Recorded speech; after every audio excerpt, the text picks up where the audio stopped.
convention. I was about to celebrate my birthday on the day they were to be executed, so it broke my heart. Of course, that was when I was 6 years old, and then I spoke against it in high school, and then I became a lawyer, and in 2003 is when I began my active anti-death penalty activism.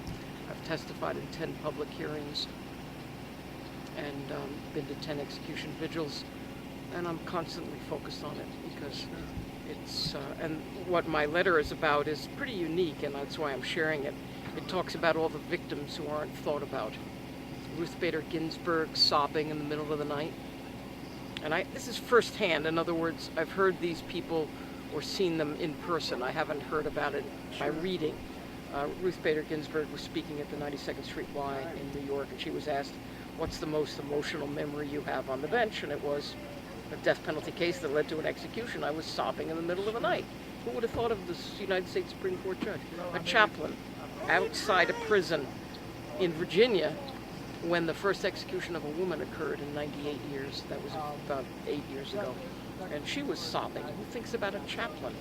A journalist in Ohio was coming out of I think it was his first execution, and he had been in the chamber and came out to interview us in the parking lot. That's where the vigil was.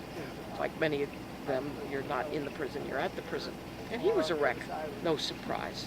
And then a prosecutor on a case I was involved with in New York, in a federal case, he came up to me 2 years later and said, Claire, I'm not doing them anymore. I'm doing corruption cases. Have you got any? Meaning, I don't want to do a death penalty case anymore. And judges, and almost all the cases I've been involved with, will come up, kiss me, hug me, and whisper in my ear, keep up the good work, Claire. These are judges who had to sentence somebody. And then Ronell Wilson, who was sentenced to death in New York under the federal system for killing 2 Staten Island police. I tried to get the court to have the baby, it's sort of cute, but not great, that he had sex in prison in Brooklyn with a prison guard, consensual sex, and she gave birth to their child. And I wanted the baby to be in the courtroom, even though half of the jurors would have been pissed that he had sex in prison.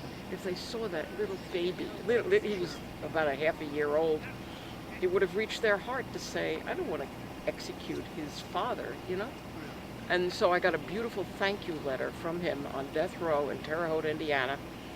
And then 2 months later, his death sentence was overturned because he was found to be intellectually disabled, not mentally retarded. And that helped end his death sentence.